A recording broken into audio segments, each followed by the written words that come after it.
All right, hello, and welcome to the exciting conclusion of this special two-part Stasis Pod, the Transformers Rescue Bots podcast. I'm Rob. I'm Jen. And I'm Dr. David Who, International Judas. Apropos of nothing. They started calling him that when he switched to electric podcasting equipment instead of acoustic. Acoustic podcasting equipment. I think that's a couple of tin cans and a string.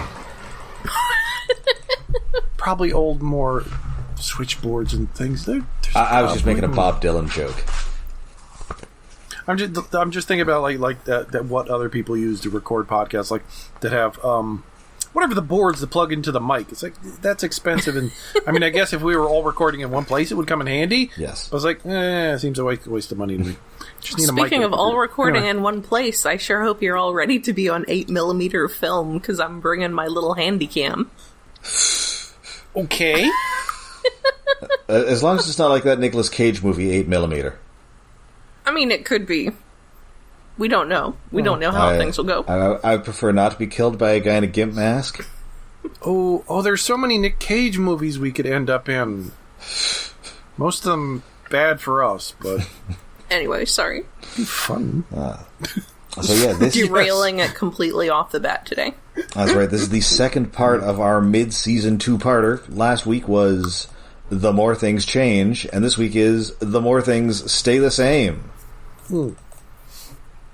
This is a weird two-parter. Like, there's stakes, but not stakes. But we'll get into that. Yeah, it kind of feels like one of those, like, sort of Beast Wars mid-season two-parters where we had a little too much material for one episode, but not quite enough material for two episodes. Yeah, like the one with the flying island. Was that the Trigger? Sure, the Trigger. I like those, but yes, that's like a good episode and a half stretched to. Yeah, maybe more of a feral scream kind of episode. Yeah. Except this one isn't really selling toys. Somehow. Because I assumed that this was like some sort of giant place that you could get, because they're really shilling it. But it's not. Well, you have Blurr as a toy-sized Blurr, so... Well, this is true. Toy-sized Blurr and Quickshadow is pretty toyetic, but... Yes. Yeah. Could be more.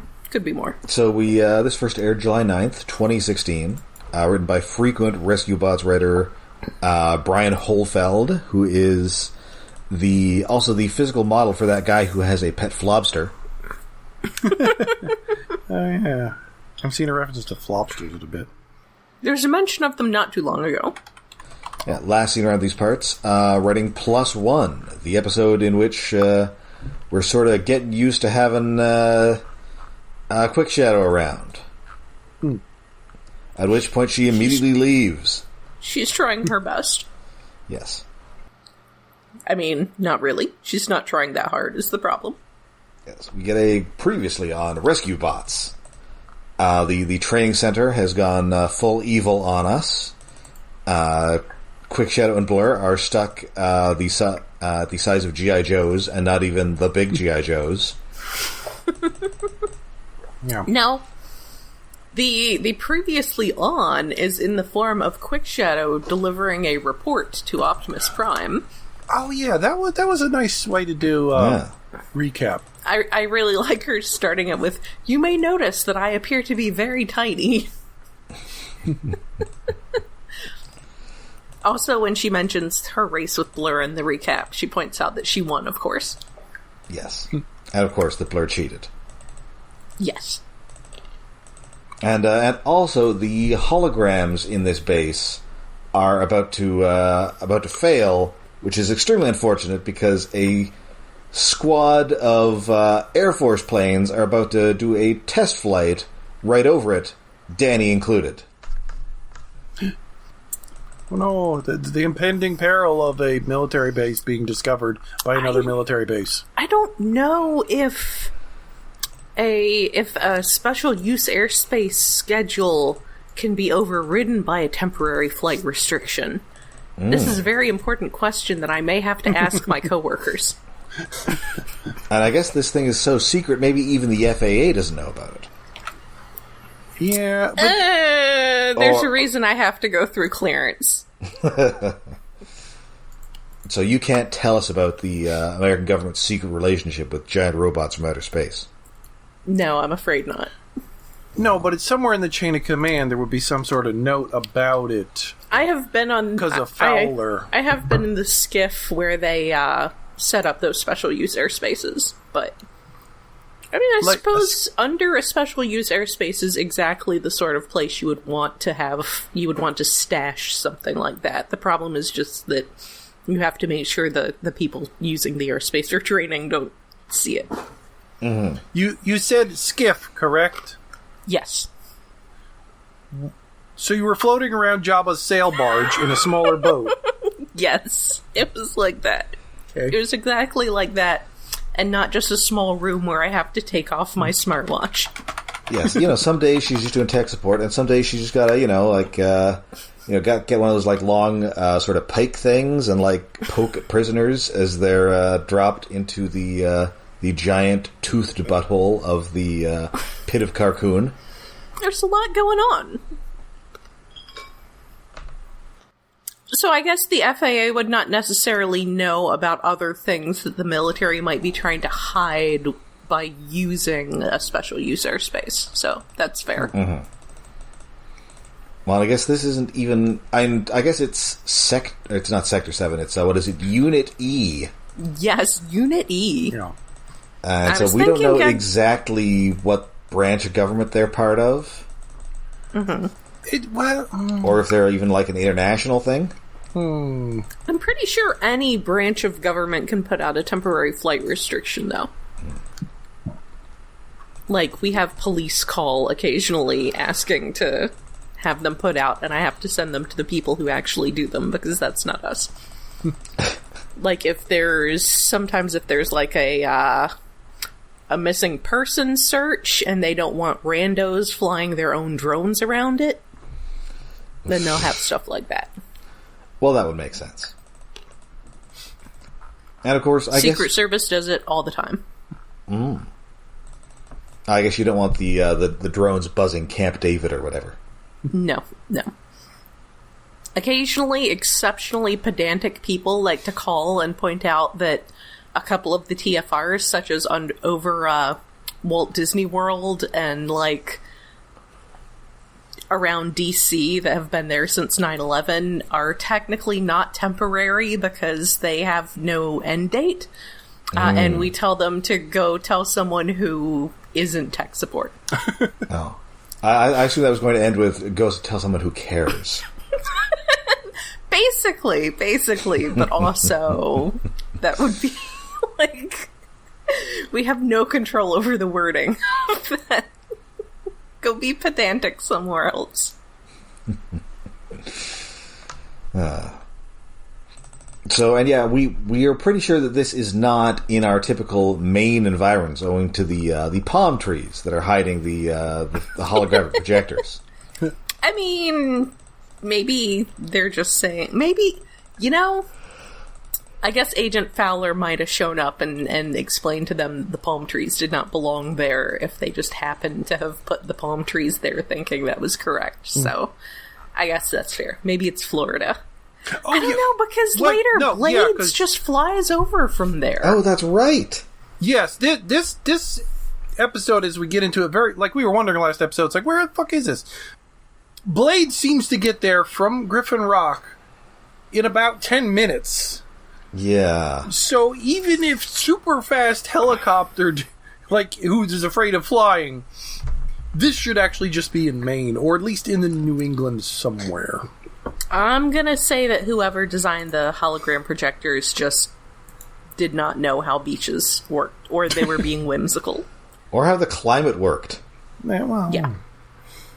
Well, how far north can a palm tree be? I'm guessing less far than Maine. I'm seriously going to go to work and ask, if a TFR can be put out that supersedes a previously filed training airspace schedule, and see what I can find out. Well, you see, it's quite convenient. We can we can use the coconuts and cook up the lobster. Don't know where these palm trees came from all of a sudden, but they spruce up the landscape a little. Just hope they didn't plant them up in that pet cemetery. Now I'm just thinking about Fallout 4 and Fahaba. Bob. Where the accents come on even more heavily than they do in the rest of the game. So anyway, Cade has a plan to delay this test flight flyover. He's going to need Dani to break her own leg.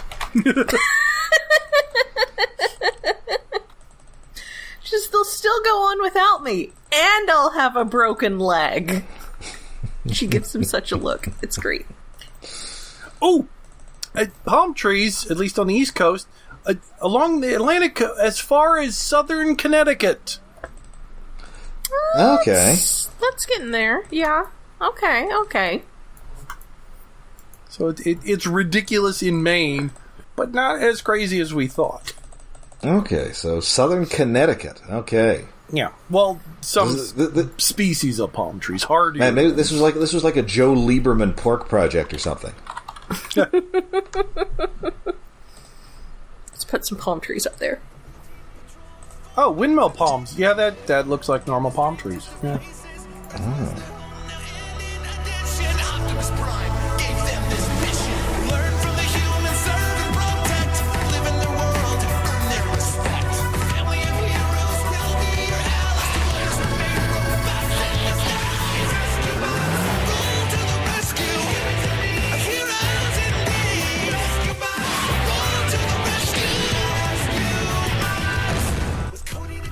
So that is not going to work, and they also try making this. So yeah, the holographic representation of Griffin Rock scientist Elma Hendrickson has gone haywire and totally evil, and so they try and make it run a diagnostic on itself, and it won't.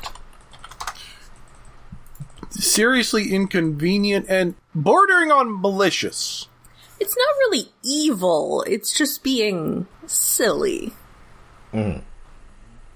Silly in a very sinister fashion. Yeah, okay. Sinister silly in a sinister fashion. That's fair. So what they need to do is to replace the cloaking device that is outside on the landing pad, and then they are also going to need to access the palm tree projectors to reset them. Problem is, the only way to get there is through a very, very tiny little hatch, but it just so happens that we have two very, very tiny guys. Yes. Yes. Fortunately, there was a shrink ray accident. Luckily, it wasn't an embiggening ray accident. Yes. Then there would just be a gigantic hatch, and, everybody could go through it, but also them. Yes. So we cut back to Griffin Rock. Salvage is attempting to just throw random stuff into the ground bridge to make it work, and it is not working. He's bouncing. He's got a basketball, and he's just bouncing the basketball like you would, bounce a tennis ball off a wall back to yourself. I was thinking that at one point he was going to, toss it in there. It was going to come back as, a melted puddle of rubber. Well, yeah. But maybe that's too much peril. That would be unfortunate. Yeah, that might be a little too much. I don't know. We get some pretty decent peril in a few minutes, but that might be a little too much peril. Yeah, we're sort of getting into Star Trek: The Motion Picture territory here. Yes. What came back didn't live long. Yeah. And of course we're also risking a real Tuvix situation here.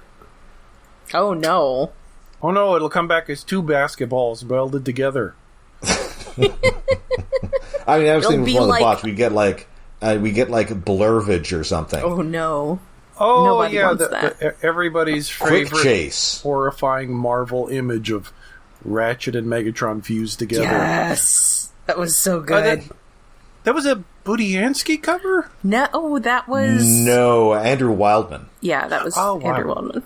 A little Wildman. Oh. Everyone, they had very much the Wildman face. I think Budiansky was off the book by then. And he didn't really do the body horror so much, he did like giant Monsters and well, stuff. giant monsters and also sexy ladies. Yes. Well, yeah. There was one that I had misremembered being a Budiansky cover, and then I realized it was actually a Jim Lee cover.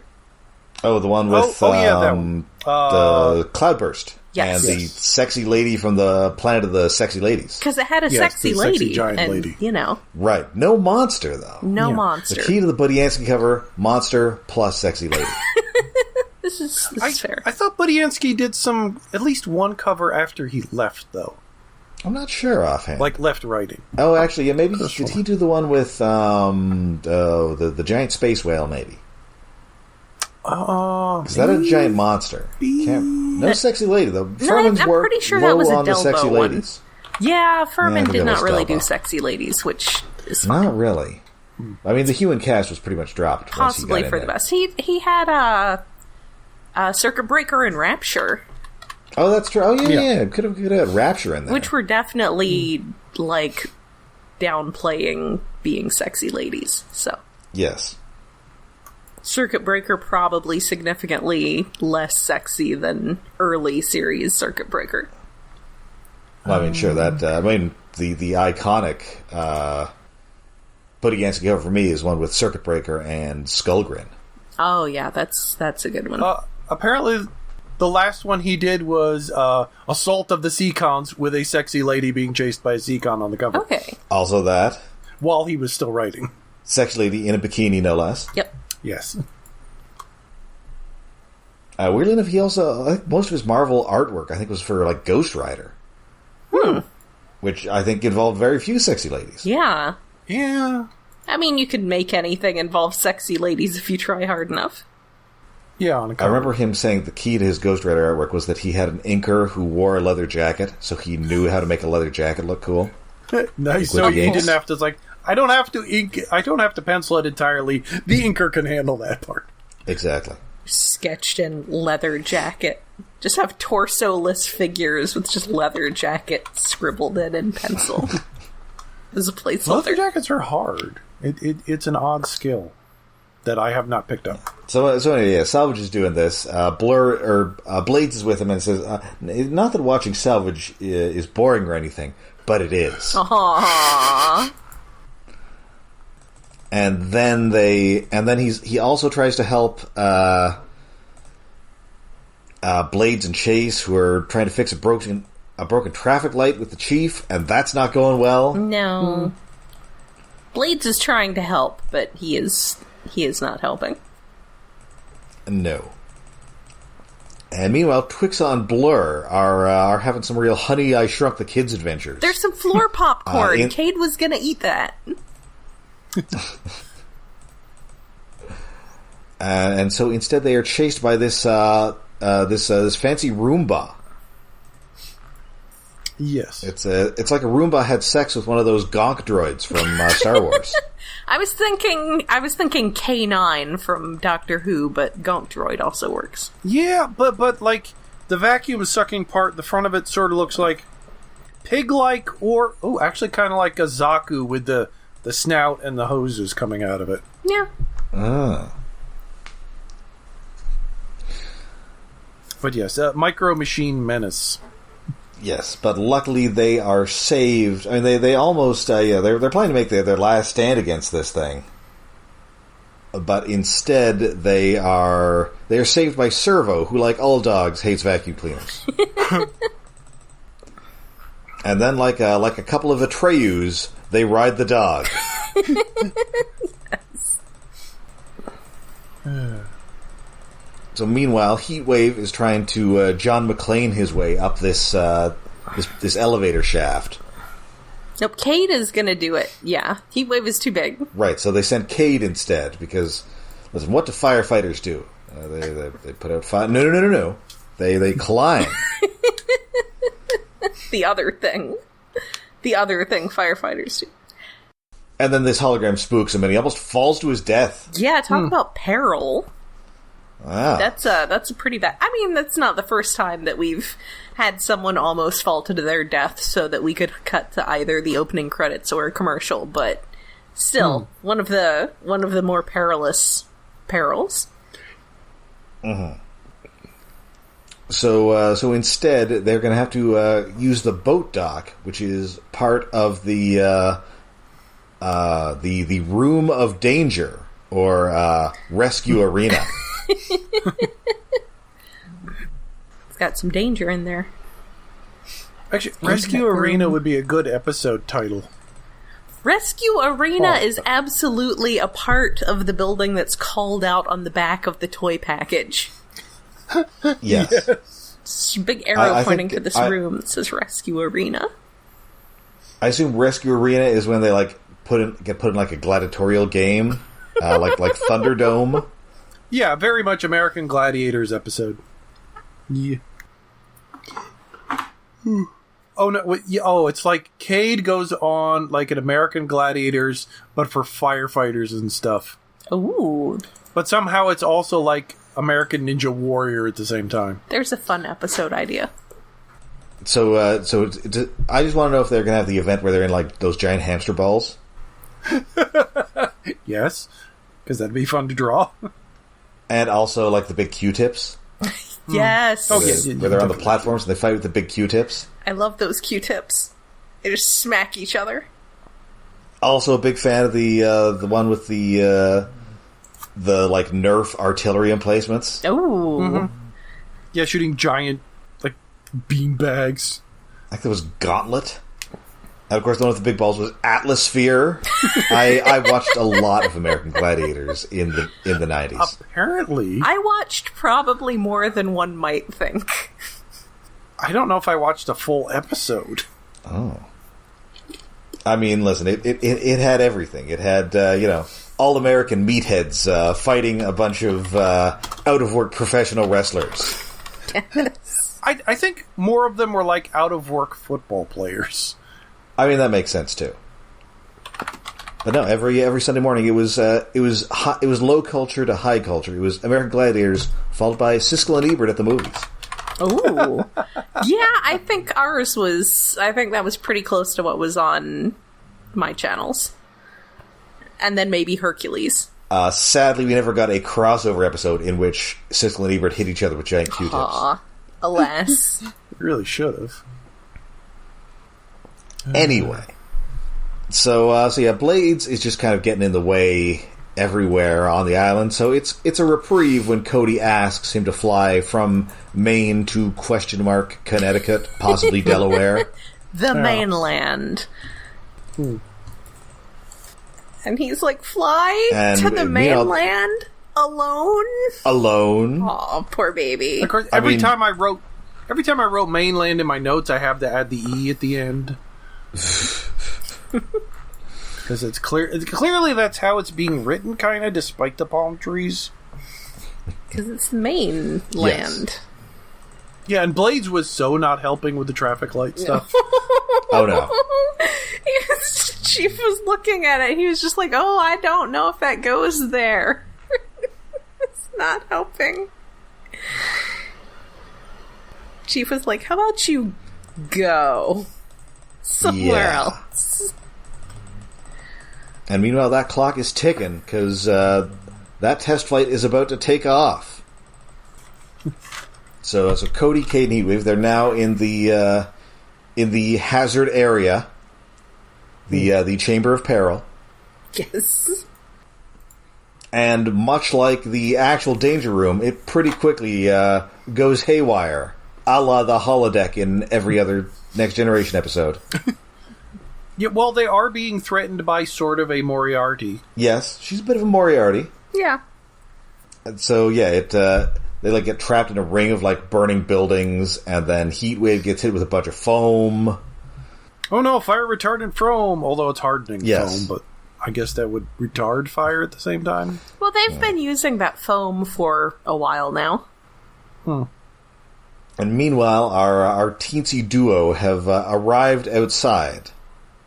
So they have managed to get out there to these palm trees, but they need to wait for this new cloaking device to be installed, which has to be done via SneakerNet. Has to be walked on. I'd liked to believe that they were just carrying a USB drive, but no, apparently it's a whole chunky piece of hardware they need to put in. Yeah, it's like slightly bigger than slightly smaller than an air conditioner. It would be better if it was on the USB drive, though. They just needed to install it from the USB. It's like a suitcase. Yeah, like a suitcase or like a table, like a TV top cable box. That's a good one. It's smaller than a small boulder. But is it the size of 16 washing machines? It's the size of 5 football fields. I'm really starting to love that washing machine thing, because that's so much like, oh yeah, that's a cubic meter. Like, wow. So he does manage to break through this hardening foam, get to this, jump into the boat dock, transform to boat mode. Yay, time for boat! I like when we remember that he's boat.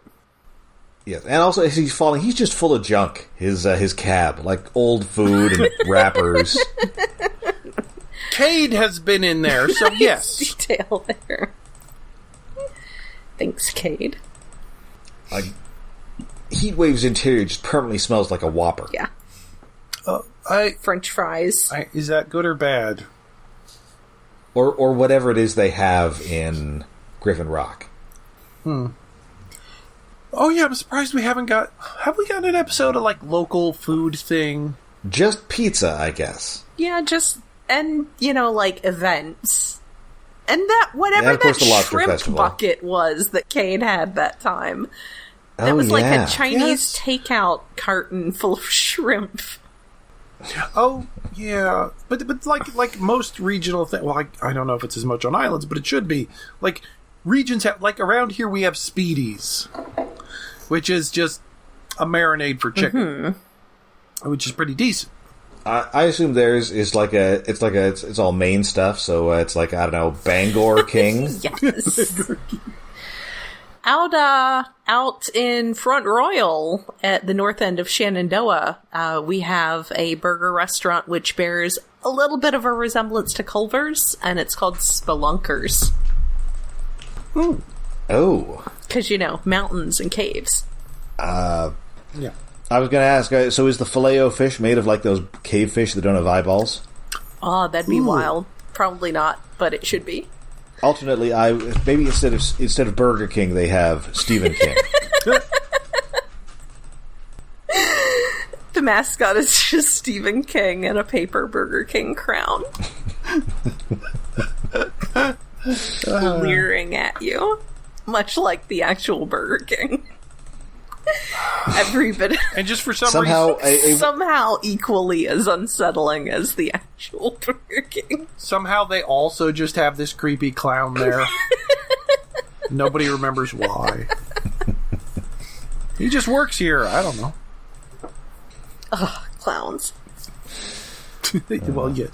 Speaking of... Holy crap. There's a Killer Clowns from Outer Space video game coming. What the heck? They are trying so hard to cash in on that IP right now. I mean, good for them, but... I mean, I'm fine with it, because, like, that's the perfect thing to do, a ridiculous game. Like, it's Dead by Daylight games. I think it looks sort of like those, where it's like, I forget what it's called, asymmetrical combat or something, where it's like one monster chasing you and everybody else is playing the people trying to run away and survive. I mean, horror video games really do seem to be having a moment at the moment. I mean, that Friday the 13th game was big. There's that new Texas Chainsaw Massacre game that inexplicably has Barbara Crampton in it. What? I missed that one. But then somehow there were Killer Clowns Loungefly bags at Spirit Halloween. Oh. Hey, if somebody's licensed... I mean, it's a fun movie.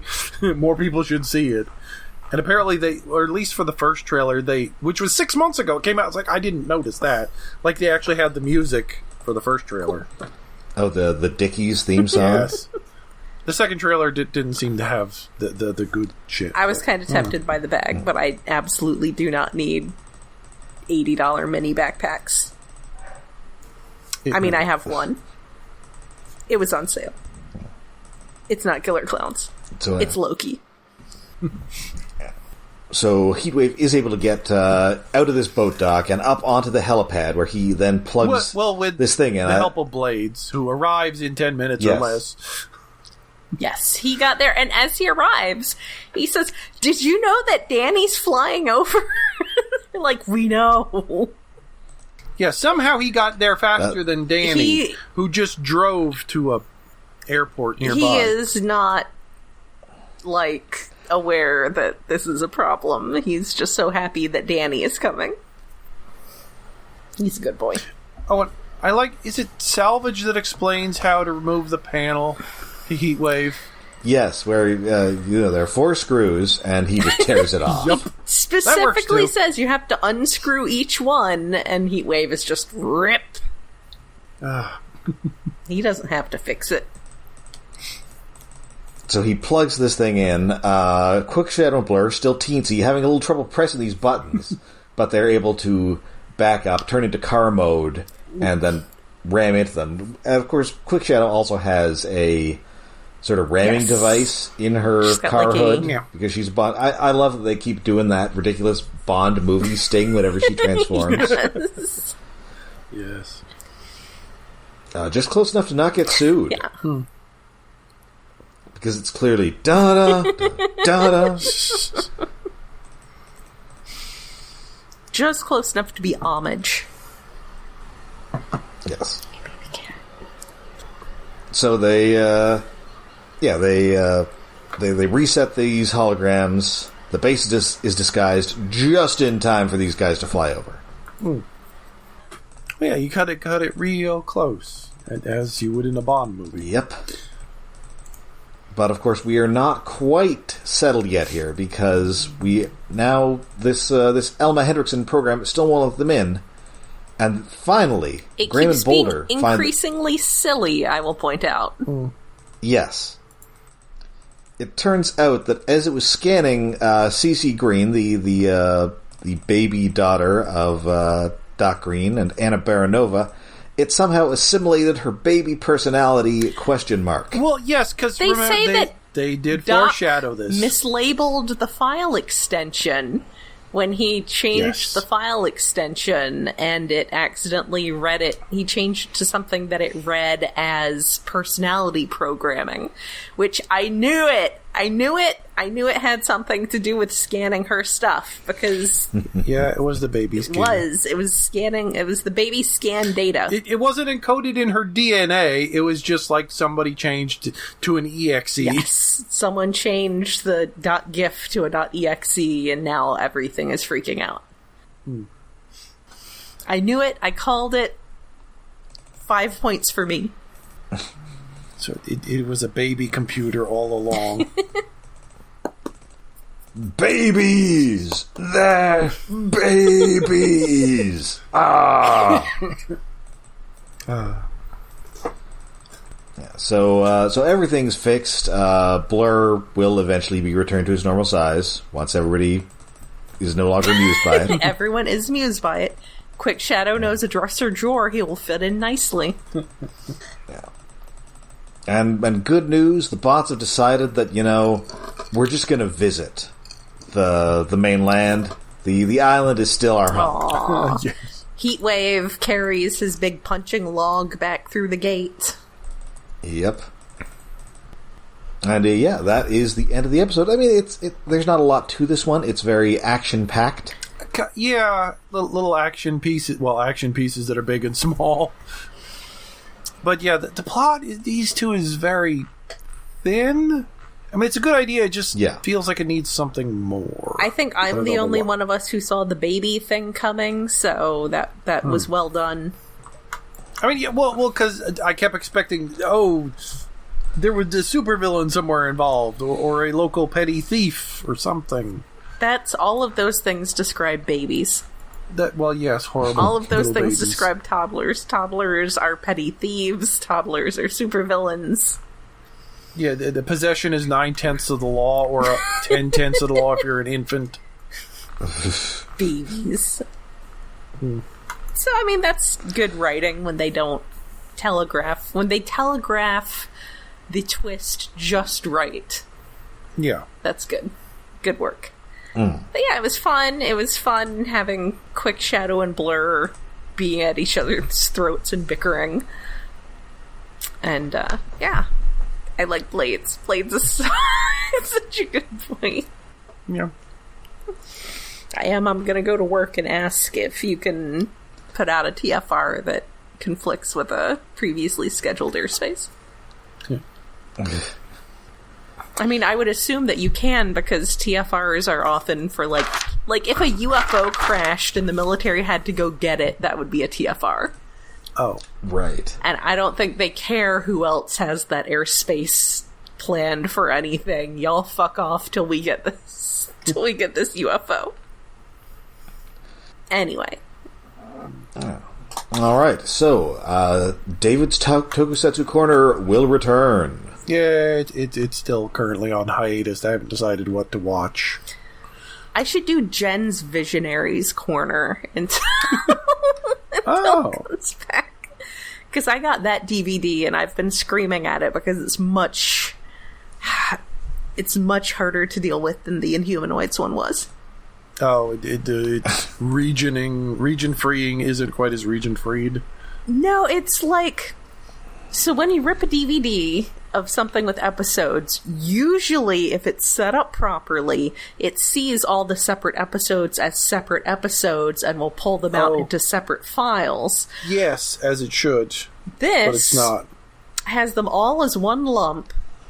That's bad encoding. It doesn't have the intro attached to all of the episodes, I guess, just on the DVD when you play. What? Actually, I went to play specific episodes on the DVD, and it just skips the intro. It just takes you right to that. So I had to attach the intro to the beginning of each episode. Also, about half the episodes had about 5 frames of something else at the beginning of them, either a TV Toonland logo, which is something that shows up at the end of the episodes, or one of them had 5 frames or so of the end of the opening credits attached to it, so I had to skim those off. Wacky bootleg. Yeah, except it's real. It's legit. It's just bad. It's just, I think the thing is, when they did Inhumanoids, Rhino did Inhumanoids first. And so I think they just used the Rhino's version. So I think that Rhino actually knew what they were doing and sent them the files properly. So they put that out, whereas with Visionaries, no one had done that work beforehand, and Metrodome certainly wasn't going to do that work. That was work. So they just sort of plopped it out. And I've heard weird secondhand things with masters of anime that is just, this is what we got. It's like half of it's missing. What? Yeah, it's kind of that kind of energy. So let us source 20 of the episodes from the Philippines. And it's funny because someone there recorded it. I noticed that the person who uploaded Visionaries to YouTube back when I uploaded Inhumanoids, their playlist description has all this stuff about how hard they worked to put these together. And I was like, it wasn't that hard, though. The Inhumanoids one was not that hard, but now I understand. Now you find out why. I understand. It's such a pain in the rear. Anyway, but I have those on my computer now in a pretty solid format, so I'm gonna watch them again. I watched it on YouTube last year. It's a real fun show. All right, well, we will be back next week with more Transformers Rescue Bots. Before then, you can find us all over the internet. We're on Twitter, we're on Facebook, we are on Mastodon, and we have a Patreon. Yes, we are hosted on iaconunderground.net, where we have a Patreon set up to help with hosting and other expenses. That is at patreon.com/iaconunderground. For as little as $1 a month, you can listen to our monthly special episodes, which for February, The Marvels was finally on streaming, so we watched The Marvels. It's a fun movie, lots of fun talking about. It's fun. It's terrible that it didn't do so well, because it's so much better than the other Marvel movies that did not do well, like the Eternals. Yeah, Eternals is just utterly dire. It was better than the bad Thor movies. Yes. It's fun. There's lots and lots of kittens. I maintain that I'm a guy who enjoyed the Eternals. That's fair. No. The Eternals was a bad adaptation of the Dragon Ball Cell saga. No. That's all it is. I will not... I refuse to understand what that means. I will not argue androids and against enjoying the Eternals. The bad guy in the Eternals eats a couple of Eternals to get stronger. He's eating the androids. It's Cell. I enjoy Dracula Untold, so we are all allowed to have differing opinions. The entire about plot what is good. Like, if he wins, the planet gets destroyed. I mean, I honestly thought the Eternals was fine. Yes. I like some of the actors and I guess some of the characters, but overall, it's like it's such a nothing of a The movie. Marvels was super fun, and I wish my, my adult bachelorette pad was just a little spaceship out in space with a cat who is actually an alien. Yeah. That would be fun.